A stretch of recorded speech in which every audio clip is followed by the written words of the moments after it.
Welcome back to Nick Lenz's Comic Corner, Classic / Non-Classics. This is episode number 2219 and Doubleshot number 2113. As I mentioned last video that I did, which is Dr. Stone, new video style. Well, I made the resolution better. I'm basically experimenting with this with videos and see how. If anybody doesn't like this, I'll go back to previous format I have been using for quite a while. But for right now, I'm going to use this one. First up we have is Batman, Brave and the Bold, The Bronze Age, Volume 1. This collects issues 74 to 91 of the Bramble comic released in the 1970s. Now, the writing here is by Bob Haney, Mike Swesky, and Marv Wolfman. The artwork is done by the late Neil Adams. There's a story behind this one. Russ Aldrew, Rob Brown, Nick Hardy, Arvin Novick, and Mike Swesky. The cover art is done by Carl Kessler. Yeah, he did this artwork. Now, the story behind some of the issues. Now, Neil Adams doing some of the cover art here. He later did the interior artwork, and here's the strange thing about this. Now, apparently, at the time when he was doing this artwork, apparently people were loving the artwork in this book more than the main Batman books at that time. Why? Neil Adams. And Neil Adams mentioned this on the Fat Man and Batman podcast that the late editor-in-chief Julius Schwartz told him to stay away from Batman for reasons.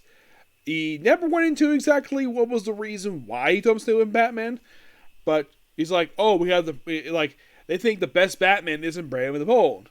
He's like, you told me to play Batman, but you tell me about doing Brave and Bold.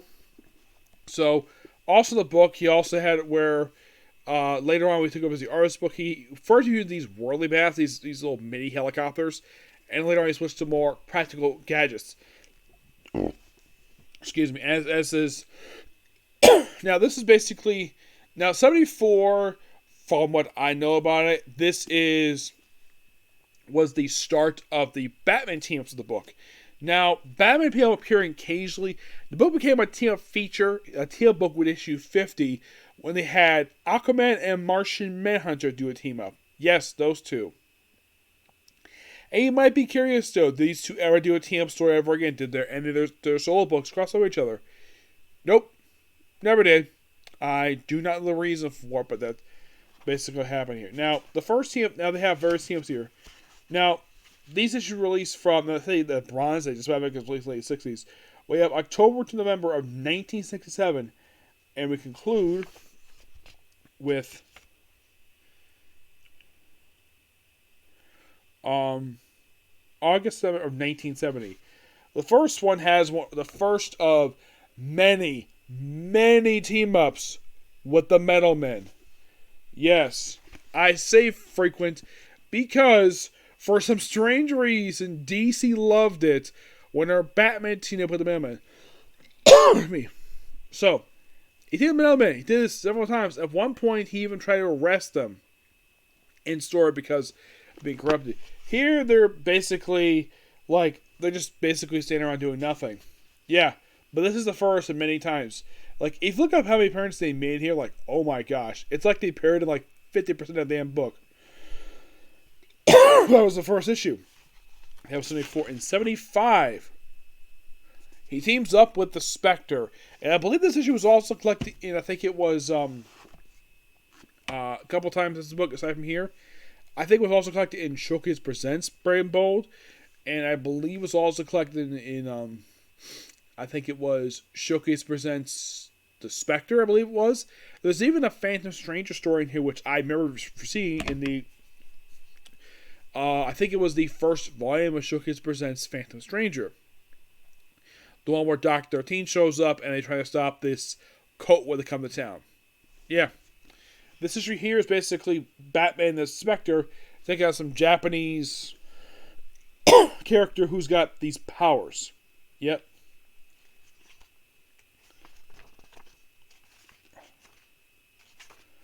As for issue number 76, he teams with the Plastic Man to take on not sure who this guy is. So it's someone called Shape. Yeah, I think he may appear for this one issue. Let me look up on here. Because I don't remember him appearing more in this issue. There's also appearance here about Wildcat. So not the Earth 2 version of the character. No, this is more the Earth 1 version.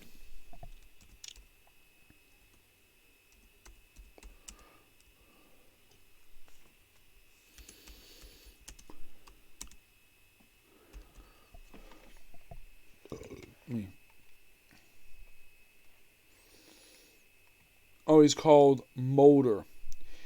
Yeah, this was his solo appearance. He never appeared ever again after this. Yeah. So we have 76, we have debut of a one-shot character. Oh, and there's something interesting, though, about this version of Plastic Man. First Earth 1 appearance of the guy. Yep. Now, did he appear very much? Well, he mostly appeared from, like, he was in the second volume of Plastic Man from issues 11 and 20. He was probably featured in the pages of Adventure Comics for quite a while, but this is one of, like, a handful of appearances very, very bold. He returns 95, 123, 148. Yep. So at least if I have a one-shot villain. Yep. And then we have Batman and the Atom in issue 77. Yep. Now, the girl on the cover, she kind of looks like... Oh, yeah, there's also a backup feature for Robin in this issue for 76. Yeah, it's just a reprint of Star Spangled Comics. It's called the Cannoneer. One-shot character. Who kind of looks like the Bullet Man. Yeah. So it's kind of like, oh, let's have basically Batman fight a bunch of one-shot characters. But in the case of issue 78, this basically becomes quite interesting because we have debut of somebody who actually still was around this very day. In issue number 78, we have the first two times Batman teams up with Wonder Woman in these issues, along with Batgirl. Everybody thinking, that character on the cover, he looks familiar. Say, is that Copperhead? Yep, this comic is his debut. And you know the strange thing is, this comic went canon even after Crisis on Infinite Earths. Yeah, this was his very first appearance in comics. Yeah, and he was around for a long period of time until Mark Guggenheim, it was Mark Hendrick killed him off. The first issue was one from Manhunter. Yep. Yeah, and this is one of like a couple appearances he made. And he mostly appeared in other comics around this period of time. Fought Hawkman. He appeared in various comics. Currently, here's the strange thing, though, about this version of Copperhead. They did have another version of Copperhead show up in the post-Flashpoint. Except he died.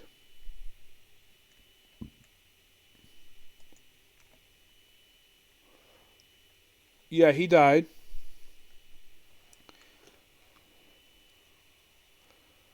And then somehow he came back to life despite the fact he got shot in the frickin' head by Deathstroke. Yeah, it's just like, okay, and then he pops up in cover books, and that was it.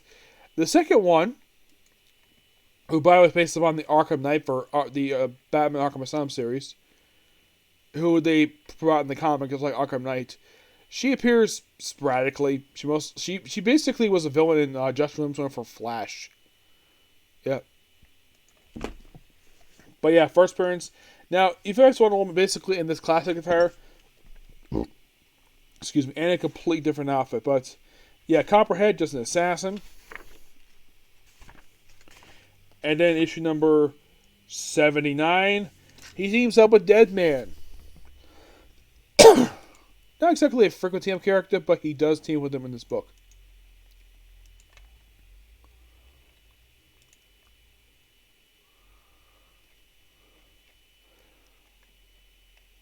Taking on a character named Max Chill, who apparently is the brother of Joe Chill. Yeah, he dies at this one appearance. This is strange, though. Apparently he's the brother of Joe Chill, the man who murdered the Waynes. In issue 80, we have it where Batman teams up with the Creeper to take on a guy called Helgermite. And this guy actually has a pair board of this one issue. As a matter of fact, he was appearing like for several years until the Flash reboot happened. Now you might be thinking, did he return for post-Flashpoint? Yes, he did. He first appeared in the issue of Dark Knight Death Metal Secret Origins. Why they'll bring this minor villain in the comics, I have no idea.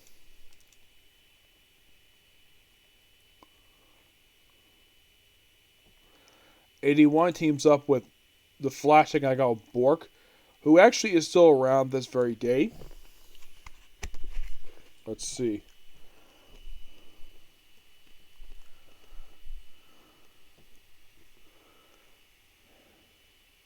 And for some reason, they put this between the issues. It's Bronze Age Volume 3. Oh, probably because it was maybe it was a printing error. So then issue 82, he has to take on a brainwashed Aquaman for this issue. Who, by the way, this issue was done by Neil Adams, which of course is very good. Now, the person who brainwashed him was none other than his brother, Ocean Master. Which, by the way, if you ever read his first appearance, it's like reading a James Bond issue. It's like basically, the writer of the book basically made Aquaman the James Bond, and Ocean Master was basically Blofeld. So then, basically, in 83, Batman teams up with the Teen Titans. Yep. Where it says this guy is his son, and not really.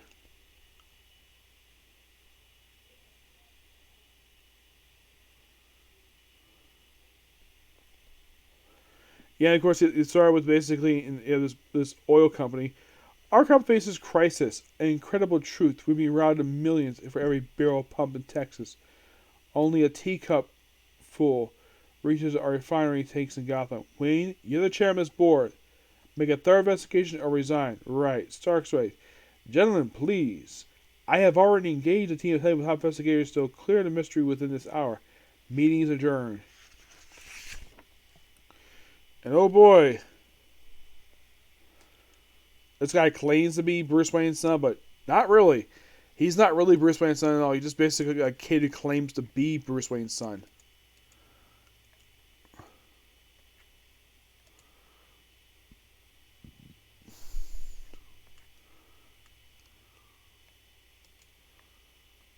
Yeah, he appears in this one issue.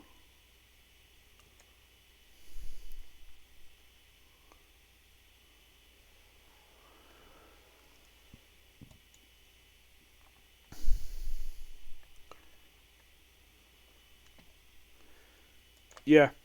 It's a very interesting issue. It's late 60s stuff, but it's fine. Then we have Batman teaming up with Sergeant Rock from World War II. And teams up with Easy Company for an issue. Really, this is a really fun issue. I love the World War II stuff. And then 85. This is a very important issue. This issue had printed once before, not only in the showcase, but in Spray and Bold, like I mentioned for all these issues here. It was also printed in Showcase Pen's Green Arrow. Why was this in particular collected? Because this is the very issue had a debut of something very important to Green Arrow. His beard. Yes, this is the debut of the Valkyrie beard, which he would basically keep for years. Made his debut here. It was taken away from him in 2011. Excuse me. And he was kind of getting back this beard kind of in 2016. And Dan DiDio publicly admitted that basically taking this beard away was a mistake. Along with taking away Nightwing's blue from his outfit. Yeah. So the whole thing with this issue, it's basically like the senator's been shot, and the whole thing with the senator is that he's trying to pass this anti-crime bill. And there's certain people in Washington, this is basically a political issue, obviously, and it's one of Neil Adams' best story he's ever done in his whole career. It's been collected multiple times. It's actually a really good issue. And during the course of this, we have this psychiatrist who also Bruce Wayne gets appointed as congressman to replace one who had been shot. And the guy's son, who's a psychiatrist, finds out that Green Arrow is Oliver Queen and Batman is Bruce Wayne. And about the end of the issue, after the bill passes, which that's a bit quick, he basically starts a process to forget who they are. Thus, they get things. In 86, we have once again team up with Deadman. Of course, Rob appears in this issue. Yes, Robin does. Is there any particular one-shot character? Mostly put as sports stuff related to Deadman in this issue. That's mostly what this issue is. In issue 87, we team up with the new Wonder Woman. Yes, if you want to blame somebody responsible for putting Wonder Woman in this white outfit, blame the late Danny O'Neill. He's the one who wrote this stuff. Yes, apparently in the late 70s, because it was a martial arts craze at the time.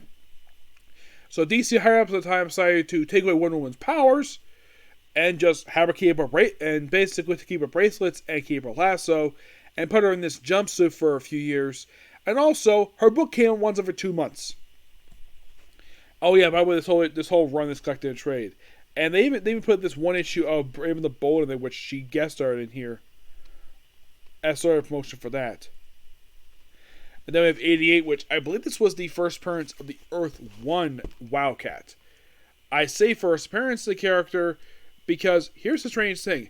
The way this version has been depicted as, well, the Earth 1 version of the character, this is technically his first appearance, but he only appears in this one comic book. He does not appear in any other comic aside from this one. Well, not really. He appears in issue 97, 110, 118, 127. He does appear 2 other times, like in Supergirl, Volume 4, probably as a flashback of the character. But it's like his last proper appearance that he made. Because this version of the character, from what I can tell, now the Super Team issue, that was just a reprint of this. You could say that basically that this, you could say that 127 was his final appearance to date of this version of Wildcat, because,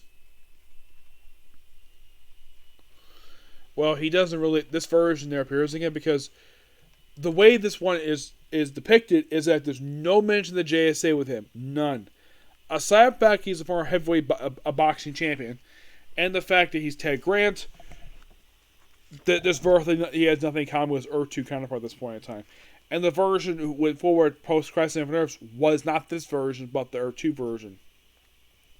And that was a really fun issue with the whole thing with Wildcat, basically this one issue. We have 89, which I have discussed before. It's a weird issue. Now, as for in the case of 90, this is basically Batman teaming up with Adam Strange, where it's like, oh, like, Batman's dead and Adam Strange is framed for his crime. Actually, Bruce Wayne's dead. It was a really interesting issue. And then basically 91 had Batman team with the beautiful Black Canary. Yeah, for this one-shot issue. This book is actually really good. I give this book roughly a 10 out of 10 because it's just really good stuff here. Now, here's the thing. Why did I say to review this one? Am I going to review Volume 2? Not really, because I already reviewed that one already. So, excuse me, the only way I'll review another volume for this one is basically when Volume 3 gets released.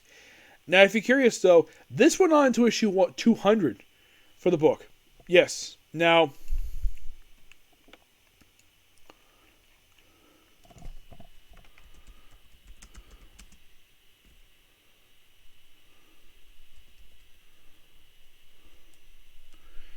here's the secret about Brave and Bold.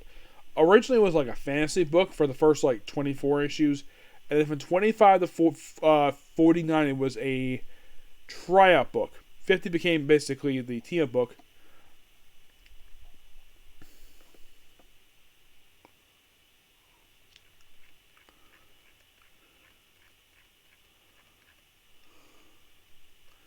Let's see if I can find it here. That's Omnibus. No.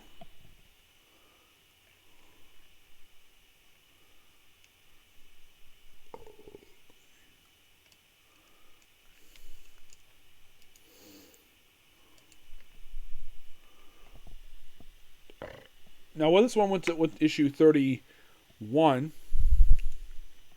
91, excuse me, Volume 2, that went to, which I have not reviewed this one went to 109. So, in terms of the omnibus for this one, that covered mostly what was in the first book. And a little bit of, well, it did cover a little bit more than it's supposed to. Yeah. Oh, and by the way, in case you're curious, though, is most of the original in trade for, well, when it was under the fantasy stuff. Well, the Viking Prince stuff was in trade. Yes. Which basically the first 5 issues, 7 to 24. Yep, that's basically what they do here.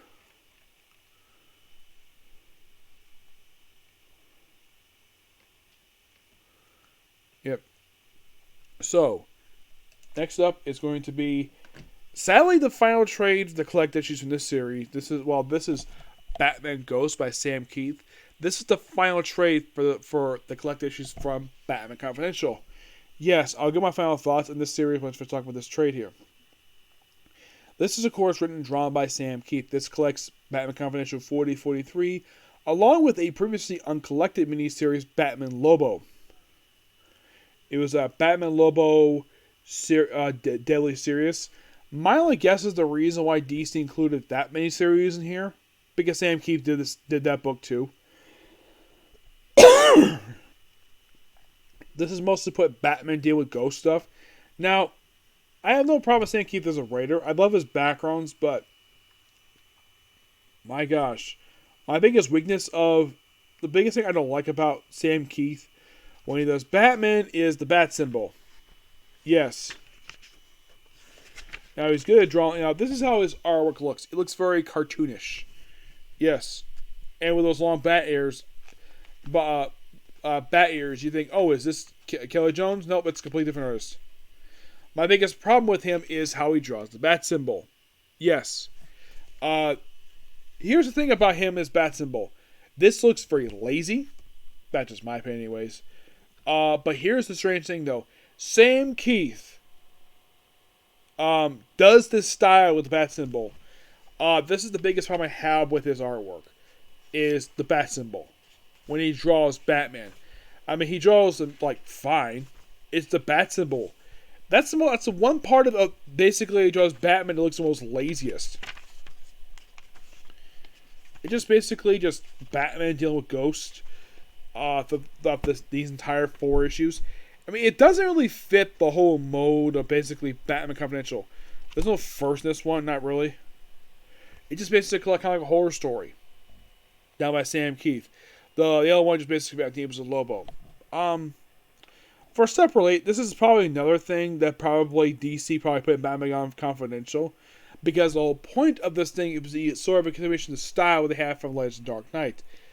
This one, I have no idea when this is placed in. You could say it's before present day because, well, that's not what I said we see here. But this is okay. Nothing terrible about this one. I mean, you think they're like, oh, we got this really cool bat symbol on the cover. That does not how the bat symbol look in the book. Nope, it doesn't. Oh, look, here's the very look of in the back. Yes, that is how Sam Keith draws the bat symbol. I have always had a problem with Sam Keith's art when it comes to that. Now, you might be thinking, was this the end of him drawing Batman? No, because he did know it recently. Excuse me. Called Batman the Max. Arkham Dreams. Yes, he did a crossover with his own character and Batman. Now here's the strange thing about the Max. Did you know it took basically 6 years to release 35 issues? I'm not kidding about that. Sam Keith's gonna get this book on time. Apparently, from what I've heard about Sam Keith, the guy has had some mental issues over the years. And he has his own style of doing things. But in the case of Image, it was not really a big issue. But I think in the case of DC, he couldn't do what he did over Image when he did the Max. Because DC tries to get the books on time. They try to. Some books get delayed. But at least they try to. Yes. But in the case of the finale for Batman Confidential, because I have reviewed practically everything Batman Confidential right now. Yeah, this is the last thing I had to review. You're thinking, really? This is the last one? Yes. That is 100% completely true. This is the last thing to talk about. With this, I have reviewed every single trade that collects Batman Confidential. Yes, there was about a total of 5 issues not in trade. This is something that's completely baffled me. Now, it's a good series, Batman Confidential. It still baffles me of why DC does not want to put the Black Hawk issues in trade. Now that one in particular, that's the only storyline aside from this one that feels like though it doesn't fit the series. That it feels as though with those issues, it seems like they're planning to have those maybe for a Blackhawk book that's half feature Batman, or maybe an arc for Batman plus features them. But my guess is Batman or Detective probably didn't want to touch this story arc, and they probably both pass this web. It gets a really good story arc. So basically, they dumped that in Batman Confidential. This one also didn't feel like that as well. Suit Powers kind of felt like that. It definitely didn't feel like it because that one feels like it was set before the formation of Justice League with that one. Now, like I just mentioned, the whole series is mostly in trade, except for 5 issues, 36, 39, and 49. To this day, I do not know the reason why DC does not put this in trade. I have no idea why. This trade in particular feels like it's new printing of an old trade. Yes, that's what I think it is, because they include a mini-series in here. Yeah. Okay, so this was a re-release from 2018. That was released 2018. My guess is originally this trade was released in 2010, but they maybe like 2010, but they said re-release it now, about 5 years ago for reasons. But that's my personal guess, anyways. I'm not really sure what the reason was, but it's an okay it's okay set of issues. It is strange though that they're in the last year of the run. It's like the book started out kind of strong at first when you had the opening story arc. That's why like the only thing to remember about that story arc is Batman like so the first appearance of the Bat plane. But there were some interesting story arcs this one. I think probably the best ones is probably the one featuring Batman, Batgirl, and Catwoman for a story arc. The King Tut one, the stuff with the Riddler, and I'd probably say that the story arcs basically kind of this were the best ones were the Wrath, Cat and Bat, Dead the Rights, the Bat and the Beast, and King Tut's Doom. These 5 trades, I kind of these were the best ones. And maybe Lover's Madman, but Rules Engagement, it was an okay start. But it seems like those middle issues were really good. It seems like, toward the end of it, seems like they just ran out of steam. That's probably what happened here. Yep. But yeah, that's it, particular view. Next up, one more Comic Corner, and then for that third Comic Corner, I'll probably wait till a bit later because I really want to get back to watch Doctor Who. So, to the next video. Bye.